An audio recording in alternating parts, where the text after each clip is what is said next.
नमस्कार दोस्तों, stock market studies में फिर से एक बार आपको बहुत-बहुत स्वागत है। तो आज मैं फिर से आपके सामने कुछ इम्पोर्टेंस कंपनी का अपडेट लेके आया हूँ और इस इम्पोर्टेंस कंपनी के अपडेट के ऊपर आपको ज़रूर ध्यान देना होगा क्योंकि यहाँ पे कुछ कंपनीज के शानदार तरीके से स्विंग ट्रेडिंग्स के लिए टेक्निकली चार्ट पैटर्न्स बना है और टेक्निकली चार्ट पैटर्न्स को किस तरीके से यूज़ किया जाता है, वो भी मैं आपके साथ शेयर करूँगा। तो इस वीडियो को ज़रूर लास्ट तक देखिए, बहुत ज़्यादा इन्फॉर्मेशन आपको इस वीडियो के माध्यम से मिलेगा। और उस सबसे पहले आप चैनल को सब्सक्राइब कर लेना और उसके साथ-साथ आप टेलीग्राम को भी जॉइन कर लेना इस तरीके से कंटेंट और अपडेट्स पाने के लिए। तो सबसे पहले मैं जिस कंपनी के बारे में डिस्कशन करूँ उसका नाम है इजी ट्रिप प्लानर। देखिए इजी ट्रिप प्लानर इंडिया के सेकंड लार्जेस्ट टिकटिंग बिजनेस करने वाला कंपनी है और खासियत क्या है आप जानते हैं इस सेक्टर का। इस सेक्टर में नंबर वन है आईआरसीटीसी। आप सभी जानते हैं आईआरसीटीसी सबसे ज्यादा टिकट बेचते हैं और ऑनलाइन प्लेटफॉर्म में अगर देखा जाए तो आईआरसीटीसी के माध्यम से ही लोग ज्यादा से ज्यादा टिकट बुकिंग करते हैं। तो इजी टी प्लानर किस तरीके से खुद को ग्रोथ किया, किस तरीके से खुद को प्रॉफिटेबल बिजनेस बनाया, क्योंकि टिकटिंग बिजनेस करने वाला इंडिया में जितने सारे कंपनीज है वो दोनों ही कंपनी प्रॉफिटेबल में है। एक आईआरसीटीसी, दूसरा इजी टी प्लानर और बाकी सारे कंपनी लॉसेस में है। तो सोचिए इस कंपनी किस तरीके से खुद को रिप्रेजेंट किया, उसके पीछे कारण भी है। कारण क्या है आप अगर देखेंगे तो कंपनी की जो बिजनेस है वो कुछ इस तरीके से है। आप यहाँ पे देखेंगे तो हॉलीडे होटल्स पैकेज भी है, एयरलाइंस टिकट की भी है, साथ ही साथ ट्रैवल सॉल्यूशंस के ऊपर भी काम करते हैं।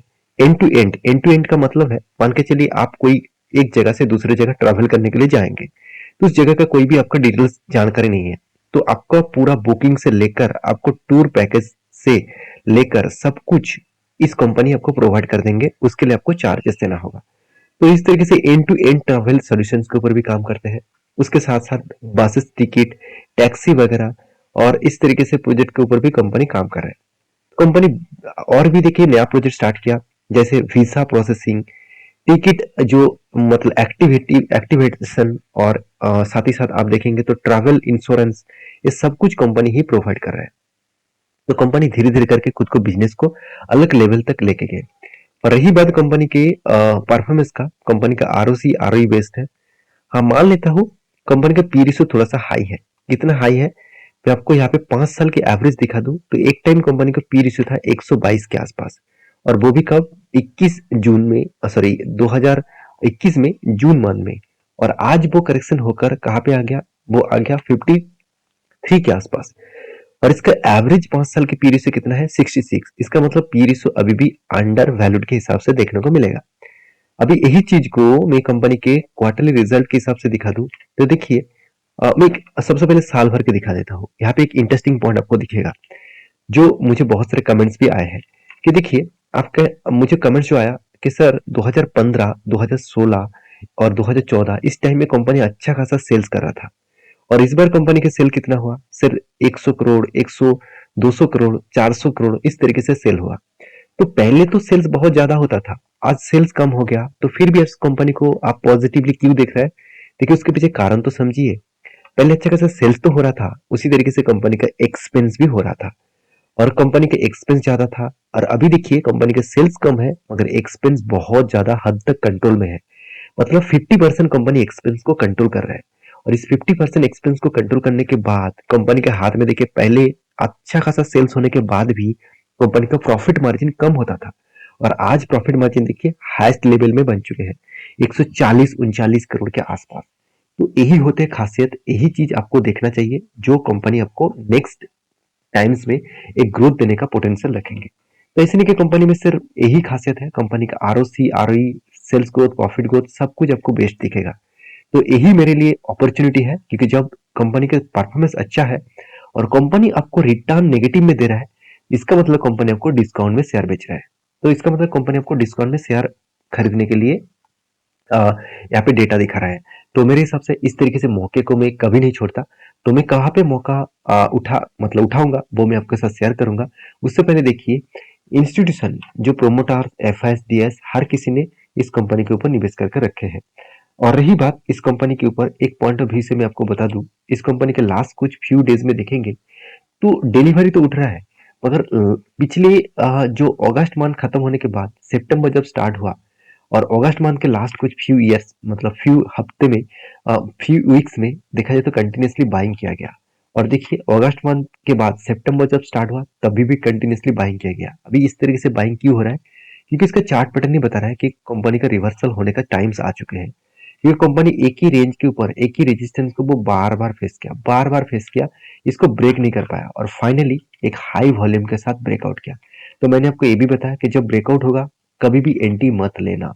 आपको एंटी कब मिलेगा? जब यहाँ पर रिट्रेसमेंट करेगा, उसके बाद कोई ग्रीन कैंडल दिखे तो मैं यहाँ पे एंटी लूंगा और मेरा नेक्स्ट टारगेट कहाँ तक होगा तो तब मैं आपके साथ शेयर करूंगा। तो फिलहाल के लिए एंटी लेने के लिए मैं इंतजार कर रहा हूँ। एंटी बनने दीजिए, उसके बाद मैं जरूर कुछ डिसीजन लूंगा।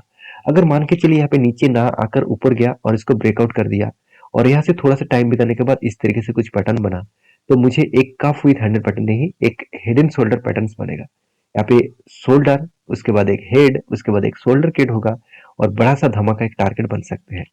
तो मैं उस दिन की इंतजार कर रहा हूँ, उस मौके का फायदा उठाने के लिए जरूर इंतजार करूंगा। क्योंकि मार्केट उसी को पैसा देते हैं जिसके पास पेशेंस है।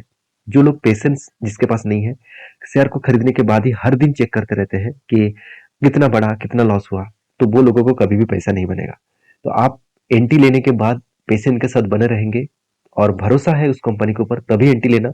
अगर कंपनी सिर्फ भागते जा रहा है और कंपनी बेकार कंपनी है, उसका परफॉर्मेंस ठीक नहीं है, उसके ऊपर एंटी लेना मेरे हिसाब से नेगेटिव है। तो बाकी आपके क्या राय है जरूर मुझे कमेंट्स करना। अगर मेरे बात आपको अच्छा लगे तो प्लीज एक लाइक जरूर कर देना। नेक्स्ट जो कंपनी है उसके बारे में बात करूं, उसका नाम है यस बैंक। देखिए यस बैंक एक टाइम नो बैंक नाम से जाना जाता था और आज यस बैंक अलग लेवल में खुद को रिप्रेजेंट कर रहा है। क्योंकि इस बैंक का जो प्राइस था वो 1 डिजिट में चला गया था। इसका मतलब आज आपको 17 रुपीज तक देखने को मिला है। इस कंपनी का प्राइस 10 रुपीज से भी नीचे चले गए थे और इसके पीछे कारण भी था। इसका जो मैनेजमेंट टीम था बहुत बेकार मैनेजमेंट टीम था और उन्होंने बहुत बुरी तरीके से उस कंपनी का हालत खराब कर दिया। क्योंकि मार्केट में बहुत ज्यादा लोन बांट दिए और उसको लोन को उठा नहीं पाया और इसी के चलते ही यस बैंक बर्बाद हो गया। और आज जो मैनेजमेंट है वो नया मैनेजमेंट है और उसका अलग लेवल का एक्सपीरियंस भी है। और वो देखिए जब से मैनेजमेंट को हाथ में लिया तब से लेकर कंपनी धीरे धीरे करके अलग लेवल से खुद को रिप्रेजेंट कर रहा है। ये बात मैं आपको यहाँ पे क्वार्टरली रिजल्ट में दिखा सकता हूँ। आप देखेंगे तो पहले देखिए कितना सेल्स हो रहा था और आज कितना सेल्स है। आप देखेंगे तो सेल्स में लगातार इंक्रीजिंग देखने को मिला है। अभी एक्सपेंस को भी कंट्रोल में रखे और सॉरी इंटरेस्ट भी पे किया और एक्सपेंस को भी कंट्रोल में रखे। और सबसे मजेदार बात क्या है आप जानते हैं? एक कंपनी एक टाइम लॉसेस में था और आज देखिए प्रॉफिट में है। मान लेता हूँ कंपनी बहुत ज्यादा प्रॉफिट नहीं किया, फिर भी पिछले बार जो प्रॉफिट हुआ था उसको बीट कर पाया, यही सबसे बड़ी बात है। और सबसे इंटरेस्टिंग पॉइंट क्या है आप जानते हैं? सबसे इंटरेस्टिंग पॉइंट है कंपनी का एनपीए, इसका मतलब नॉन परफॉर्मिंग एसेट। तो अभी नॉन परफॉर्मिंग एसेट क्या होते हैं? देखिए नॉन परफॉर्मिंग एसेट का मतलब होते हैं, देखिए बैंक का काम क्या है? बैंक का काम है पहले खुद लोन ले और उसके बाद कस्टमर से पैसा उठाए और उस पैसे को वो लोन के हिसाब से कॉर्पोरेट को, प्राइवेट लोन और बैंक मतलब कोई भी पर्सनल लोन सब कुछ वो बांट देते रहते हैं।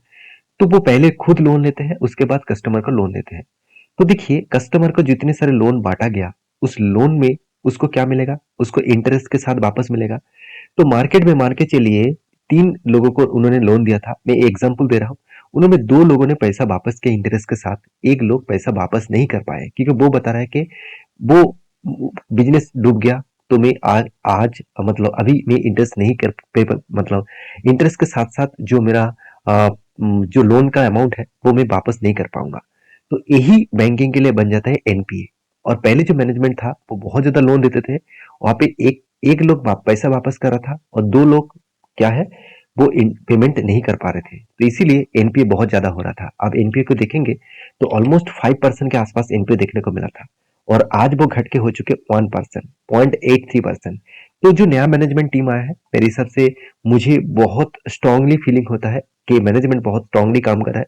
और जब कंपनी डूबने के कगार में था तब गवर्नमेंट ने इसको बचाया। बचाया मतलब हेल्प किया। किस तरीके से हेल्प किया? आप देखेंगे इसके डीएस में इसका नाम दिखेगा। स्टेट बैंक ऑफ इंडिया को बोला गया कि आप इस बैंक के ऊपर इन्वेस्ट करिए और इस बैंक को बचाइए। तो इसलिए स्टेट बैंक ऑफ इंडिया ने 30% इस कंपनी के ऊपर स्टेक को खरीदारी की है। उसके साथ साथ एलआईसी ने भी होल्डिंग्स को इंक्रीज किए थे। करीबन एलआईसी ने भी इन्वेस्ट किए थे करीबन 5% के आसपास। तो जो लोग ये सोच रहे हैं कि अदानी के ऊपर एलआईसी बहुत ज्यादा पैसा लगा के रखे थे, ये अदानी डूब गया तो लाइफ इंश्योरेंस भी डूब गया। और इस तरीके से देखिए येस बैंक के जैसे कंपनी के ऊपर भी पैसा लगा के रखे हैं। तो क्या एलआईसी डूब जाएगा? बिल्कुल नहीं। आप जो सोच रहे हैं उसका एक छोटा-मोटा अमाउंट एलआईसी ने इन्वेस्टमेंट किया है। ज़्यादा से ज़्यादा इन्वेस्टमेंट इस तरीके से एलआईसी का बड़े से बड़े निफ्टी 50 कंपनीज के ऊपर है, जहाँ से उसको अच्छा खासा एवरेजली 20 टू 25% रिटर्न मिलता रहा है हर साल में। तो मेरे कहने का मतलब आप समझ रहे हैं।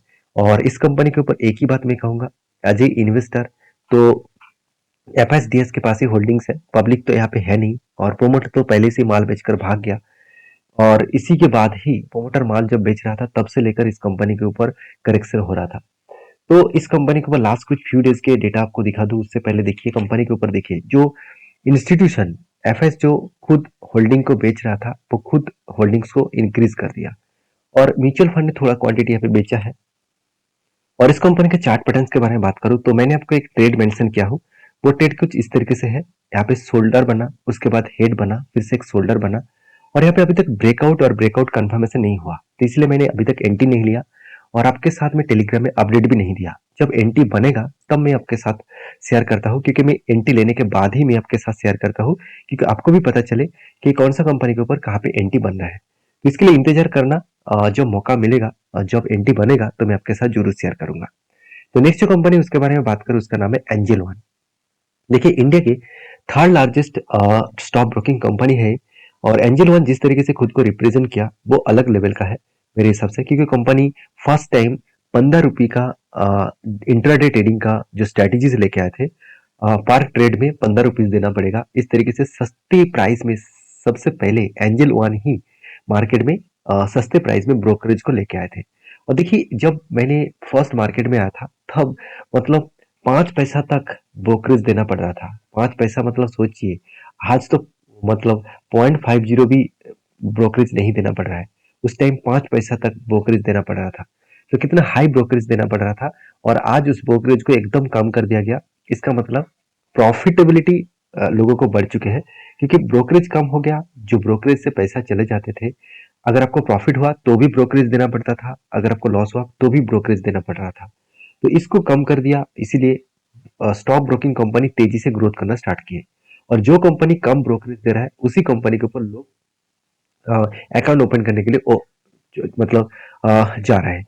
तो मेरे हिसाब से इंडिया के नंबर वन कंपनी जीरोधा है, और जीरोधा देखिए कोई free of cost account opening charges नहीं लेता है, ऐसे नहीं होता है। जीरोधा में आपको चार्जेस 200 रुपया देना पड़ेगा, अकाउंट ओपनिंग चार्जेस।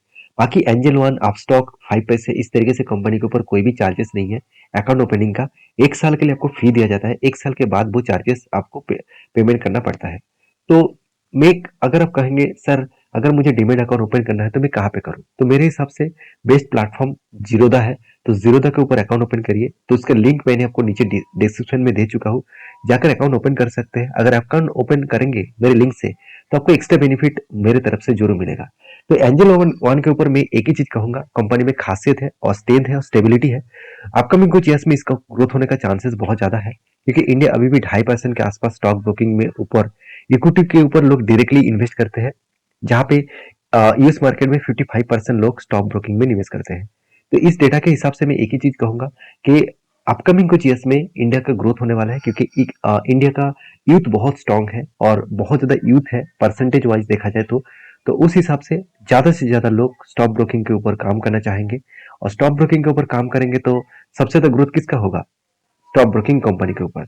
तो मैं एंजल वन के ऊपर बहुत बुलिश हूँ, और इसीलिए शायद इंस्टीट्यूशन भी खुद का होल्डिंग्स को बढ़ा रहा है। एफआईएस के पास 4% होल्डिंग था, वो बढ़ के कर चुके 17%। डीएस के पास 8% होल्डिंग था, वो बढ़ के हो चुके 10%। और पब्लिक के पास भी अच्छा खासा होल्डिंग्स है। हाँ, प्रोमोटर ने कुछ स्टेक यहाँ पे बेचा है, तो इसका मतलब कंपनी खराब हो गया ऐसे बिल्कुल मत सोचना। और रही बात इस कंपनी के ऊपर लास्ट कुछ फ्यू मंथ्स का डेटा दिखा दूं, तो मई जून जुलाई में म्यूचुअल फंड के माध्यम से बाइंग किया गया था, और अगस्त मंथ में म्यूचुअल फंड वाले ने सेल ऑफ किया। और इसी तरीके से मैं अगर चार्ट पैटर्न को आपके साथ शेयर करूं तो एंजल वन के ऊपर एक यहाँ पे शोल्डर कम हेड, उसके बाद शोल्डर बना था, और एक ब्रेकआउट भी हुए थे, और अच्छी तरीके से यहाँ पे टारगेट भी बना था। तो फिर से एक बड़ा सा टारगेट बन सकते हैं अगर इसको ब्रेकआउट करे तो। एक cup with handle pattern create हुआ, और इस कप विथ हैंडल पैटर्न का ब्रेकआउट के मैं इंतजार कर रहा हूँ। जब ब्रेकआउट होगा और ब्रेकआउट कंफर्मेशन करेगा तो इसके ऊपर मैंने मेरे एंट्री होगा, और जो टारगेट बनेगा वो करीबन 2895 के आसपास। जो टारगेट निकल के आ रहा है करीबन 50% के आसपास गेन। तो इस टारगेट के लिए थोड़ा-सा इंतज़ार करिए, इस तरीके से ट्रेड पाने के लिए थोड़ा-सा आपको इंतज़ार करना पड़ेगा। जब ब्रेकआउट होगा तब उस तरीके से ट्रेड को इनिशिएट आप कर पाएँगे।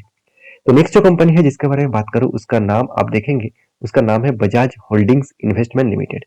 देखिए कंपनी बड़ा कंपनी है और इस कंपनी बजाज ग्रुप की कंपनी है। तो कंपनी ने एक बहुत बड़ा अनाउंसमेंट किया। वो अनाउंसमेंट क्या है? कंपनी डिविडेंड देने का अनाउंसमेंट किया और वो भी ₹110 का डिविडेंड देने वाला है। और 29th सितंबर में कंपनी आपको डिविडेंड देंगे। उससे एक दिन पहले अगर शेयर खरीदारी करेंगे तो आपको डिविडेंड मिल जाएगा और 110 मतलब करीबन 1100% का डिविडेंड कंपनी देने वाला है।